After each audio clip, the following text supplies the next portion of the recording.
안녕하십니까. 오늘도 영혼을 바쳐 일하는 남자 오영일입니다. 자, 저한테 이제 요즘에 카톡이나 메일로 이렇게 요청들이 많이 오는데 재밌는 게 뭐냐면 남들은 돈 관리 어떻게 하고 있나 그거 되게 궁금해 하시더라고요.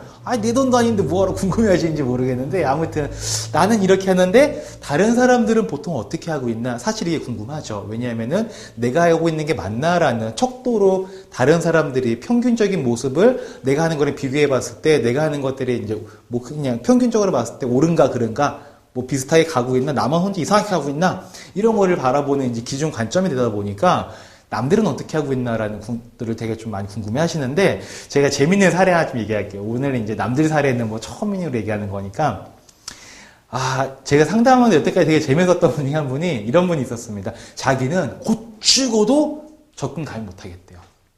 이제 물어봤습니다. 적금 가입 왜 못 하시는 겁니까? 그랬더니 뭐라 그러시냐면 저는 이제 이자가 낮아서 뭐 이런 얘기 하실 줄 알았어요. 근데 한 2번 부으면 빼쓰고, 한 번 부으면 빼쓰고, 최대가 4번 이상을 부어본 적이 없대요, 적금을. 붓다 보면 빼고, 붓다 보면 빼고, 그러셨다는 거예요. 그래서 제가, 왜 빼셨습니까? 적금 처음 가입할 때는 목돈 크게 모아서 뭐 하려고 하셨을 텐데, 그랬더니, 자기도 처음엔 그랬대요. 1년 동안 해가지고 100만원씩, 1200만원 모아서 목돈 뭐 1회세라는 것도 집어넣어서 해보고, 뭐 채권형 펀드도 해보고 싶었는데, 도대체 거기까지 갈 수가 없다라는 거예요. 그래서 제가 여쭤봤습니다. 그러면 그동안 하나도 안 모셨습니까? 모았대요. 그동안 모은 게 한 1억 얼마를 모았어요. 너무 신기한 거예요. 4개월도 못 모으시는 분이 어떻게 1억 얼마를 모았나. 그래가지고 이분 연봉이 꽤 세신가? 내가 알기 소개받을 때는 그 정도 얘기를 못 들었는데 물어봤습니다. 어떻게 하는지. 이분이 저축을 어떻게 했냐면 자기는 세상 최고의 저축 상품이 이거래요.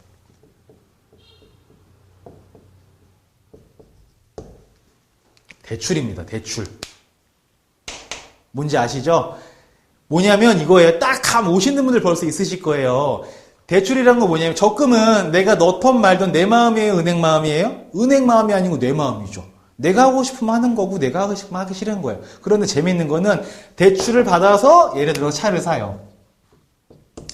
대출을 받아서 주택을 구매를 합니다. 그렇죠. 그래서 이제 한 달에 뭐 할부가 얼마씩 나가고 할부가 얼마씩 나가요. 그럼 얘네들은 강제성이에요? 자율성이에요? 대출 받은 거 갖고 싶다고, 안 갖고 싶다고 안 갚을 수 있습니까? 없습니까? 없죠. 그러니까 이분이 적금 붙던 금액을 그대로 차할부로 갚은 거예요. 다 갚으시고 나서 그 금액 그대로 지불하신 거예요. 그렇게 해서 이제 10년 사셨대요. 그랬더니 벌써 차 이제 한 2번 바꾸셨고 그 사이에 그리고 주택에 대한 것도 이제 수도권에 아파트 한 게 지금 대출이 조금 남긴 하셨는데 그래도 거의 다 갚았대요. 자, 이 말씀을 제가 왜 드리냐면 우리가 재테크할 때 어떤 방법이 좋습니까? 라는 질문들을 참 많이 하시죠. 어떻게 하는 게 좋아요? 뭐가 옳은 방법이에요? 많이들 물어보시는데 제가 늘 얘기하는 게 뭐냐면 나한테 맞는 방법이 있습니다. 라고 좀 말씀들을 많이 드리거든요. 자, 이 사례 볼게요. 이거 얼마나 어리석은 행동입니까? 그죠? 대출 이자를 연평균 3에서 차 같은 경우에 보통 한 6.5 정도 됐었으니까, 그때 당시에. 그때 당시에는 거의 한 7% 8% 됐겠네요. 보통은 대출 이자가 3에서 한 7% 정도 이자를 받는 게 아니고, 이자를 내면서 저축을 하신 거죠. 우리는 원래 보통 1년 동안 1000만 원 모으면 이자 포함해가지고 1100만 원 받고 1050만 원 받고 이게 저축인데 이분은 1000만 원 모아놓고 실제 내가 가져갈 수 있는 950만 원 밖에 안 되는 거죠. 왜? 이만큼 이자가 나가버렸으니까. 너무나 비합리적인 저축을 하신 거죠. 엉망진창이죠. 이렇게 하고 있는 거를 부모님이 보면 혼내죠. 너 이놈의 새끼 뭐 하는 거야 너 지금? 누가 빚지래? 빚지는 게 좋은 거야? 엄마가 말했지 빚지지 말라고. 근데 그게 마음대로 되냐고요. 제가 볼 때 이분한테 뭐라고 했냐면요. 딱 이분한테 제가 한마디 했습니다. 굿. 선생님 정말 잘하셨습니다. 정말 잘하셨습니다. 이분 이렇게 안 했잖아요. 지금 이것도 없을 거고요. 이것도 없을 겁니다. 예. 모르는 거예요. 이분이 저축하는 힘은 없었을지 모르겠지만 자기한테 주어진 책임에 대해서는 되게 착실하게 그 케어를 잘 하셨던 분인 거죠. 예. 어떻게 보면 되게 어리석고 바보 같은 짓일지 모르겠지만 이분은 이렇게 안 했으면 돈을 못 모았어요. 자기가 할 수 있는 최고의 방법으로 자산을 형성해 나가신 케이스인 거죠. 나쁜 게 아닙니다. 물론 교과서적으로 본다면 합리적인 선택을 따진다면 굳이 좋아 보이진 않을 수 있겠지만 사람 마음이라는 게 다 교과서적으로 갈 수는 없지 않습니까? 저희는 지금 이론을 얘기하는 게 아니라 현실을 얘기하시는 거잖아요. 이분 이거 정말 잘하시는 거죠. 네.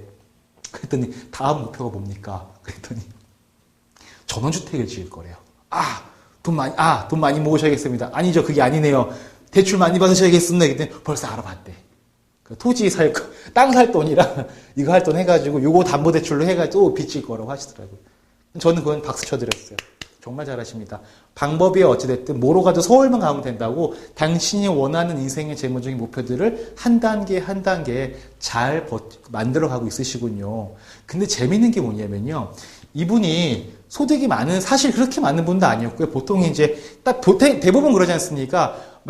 신혼 때 맞벌이로 시작했다가 아기 가지면서 외벌이 됐는데 소득은 줄고 비용은 늘죠. 아기가 태어났으니까. 그러다가 또 다시 아기가 좀 크면은 다시 또 이제 외벌이에서 맞벌이로 갔다가 또 일하시다가 또 둘째 가지면 또 돌아오시고, 여성분들이 이제 경단녀라는 게 사회적인 분위기가 어쩔 수 없는 거지 않습니까? 여성분들이 뭐 잘못하신 게 아니고. 그러니까 이제 계속 왔다 갔다 하시고 소득이 들쭉날쭉 해요. 그런데 이런 금액들은 항상 똑같죠. 한 달에 뭐 100이면 100, 뭐 150이면 150, 변동이 없어요. 그대로 쭉 갑니다. 소득에 어쨌든 이것만큼 무조건 지키신 거죠. 이게 저는 강제성 저축의 힘이라고 봅니다. 강제성 저축의 힘. 제가 오늘 이 얘기를, 이분이 오랜만에 머릿속에 떠올랐는데, 왜 이게 오랜만에 떠올랐냐면, 지난달에 상담했던 고객분이 있으셨는데, 그분이 자기 동생이 돈을 너무 못 모은다. 얘는 월급 받으면 다 쓰고 이거저거 사고 돈 남는 게 없다라는 거예요. 돈 진짜 못 모은대요. 그래서 저한테 그러는 거예요. 우리 동생이 정신 좀 차리게 해달라고. 근데 제가 알겠죠. 제가 선생님입니까? 제가 뭐 스승도 아니고 제가 선배도 아닌데 어떻게 제가 정신 차리게 합니까? 저는 모으고자 하시는 의지가 있으신데 방법을 모르실 때 거기에 대한 솔루션과 정보 전달을 드리는 게 저희 역할이지. 아니, 말을 물가에 끌고 갈 수는 있어도 먹이는 건 내 마음대로 못 하는 거잖아요. 근데 이 언니는 또 이제 믿을 게 저밖에 없는 거죠. 엄마 말도 안 들어, 아빠 말도 안 들어. 얘는 계속 돈 펑펑 써대, 걱정은 돼. 그래서 그냥, 그래, 만나서 얘기나 한번 해보자. 왜 못 모으는지 얘기나 한번 들어보자. 만났어요. 만나서 이제 이런저런 얘기를 계속 했는데 이 친구도 돈을 너무 모으고 싶어 해요. 못 모으는 자기 자신을 너무 미워하고 있었어요. 다른 사람들은 얘를 손가락질을 했겠죠. 야, 이 자식 돈도 못 모으고 너 그래가지고 시집은 갈 수 있겠어? 너 그래가지고 미래에 설계할 수 있겠어? 되게 손가락질 받는 모습인데, 근데 본인 스스로도 그게 자기가 싫었던 거죠. 고치고 싶었고 바꾸고 싶었어요. 그런데 누군가 자기 뒷목을 자꾸 끌고 가주길 바랬던 거죠. 근데 제가 대화를 하다 보니까 그런 느낌이 조금 나서 제가 좀 강한 어조로 계속 얘기를 하기 시작했습니다. 너, 물론 반말은 안 했겠죠. 존댓말하면서 누구누구 씨 이러시면 뻔한 모습이 이겁니다. 내가 당신 같은 사람을 많이 봤는데 이 모습에서 벗어날 수가 없어. 이거 원하시는 거예요? 그럼 지금처럼 살아. 싫으면 지금 바꿔. 바꾸지 못하겠어? 그러면 이 사람이 했던 것처럼 강제성으로 하라고. 강제성으로. 제가 이분한테 뭘 말씀드렸냐면은 보험사에 보면은 3년 동안 내시고 5년 후에 찾는 그런 상품들이 있어요. 이제 보험사 그러면 조금 뭐 10년, 20년 이런 것만 생각하시는데 3년 동안 내시고 5년 있다 찾는 게 있는데 이게 이자는 없어요. 알아요, 저도. 이자 한 푼도 없습니다. 이자가 있긴 있죠. 뭐 2.75% 복리 이자가 있긴 있는데 있으면 뭐해? 사업비가 그만큼 빠지기 때문에 5년 가봤자 원금 받아요, 그냥. 근데 지금 이 친구 같은 경우에 수익이 중요한 거예요? 아니에요. 꾸준히 모아나갈 수 있는 힘이 필요한 건데 저축성 보험 같은 경우에 많은 분들이 아시다시피 중간에 해지하면 손해보는 금액이 어마어마하거든요. 근데 미우나 고나 만기까지 가면 원금은 다 받습니다. 그래서 제가 이 친구한테 얘기했어요. 너 이거 꼭 해라. 중간에 네 해지하고 싶으면 해지해라. 근데 이제 제가 이분한테 계속 얘기를 했어요. 옛날에도 이랬던 사례가 있었거든요, 사실은. 그래가지고 그때 그 친구도 이제 한 5천만 원 5년 동안 모아가지고 빡시게 진짜 힘들었죠. 모으는 동안에 저한테 뭐, 왜 그런 거 추천해줘가 중간에 해지도 못하게 하고 말이야. 나 자동차도 못 사게 하고 말이야. 해외여행도 못 가게 하고 말이야. 옷도 못 사게 하고 말이야. 시계도 못 사고 미치겠어. 너 때문에 짜증나 죽겠어. 그랬던 분이 5년 후에 결혼할 때 팀장님 덕분에 6천만 원 모았습니다. 감사합니다. 이제 하나도 안 붙었죠. 원금만 모았죠. 그 친구 너무 저축 잘한 거죠. 만약에 중간에 언제든 꺼내 쓸 수 있었던 일반적인 적립식 펀드라든지 자유적립식 적금 이런 거 했잖아요. 100%입니다. 못 모았어요. 절대 못 모았을 겁니다. 강제성이 부여가 됐기 때문에 이 친구가 돈을 모을 수 있었고, 그런 사례가 제가 있었고, 이런 분들도 있기 때문에 저는 오늘 그 분한테 이제 강제성에 대한 걸 강조를 많이 시켜드렸었거든요. 자, 돈을 모을 때 정도는 없는 것 같고요. 왕도도 없는 것 같습니다. 야, 보세요. 이렇게 대출로 돈 모으는 사람도 있는데, 5년 동안 물가 상승 때문에 화폐 가치가 떨어지겠지만, 그래도 원금을 모으지 못하는 것보다는 나을 수 있기 때문에 그런 상품들 사람들은 가입을 하고 있습니다. 재테크엔 정도가 없고요. 사람마다 상황은 다 다릅니다. 그러면 과연 나한테 맞는 저축 방법은 무엇이 있을까?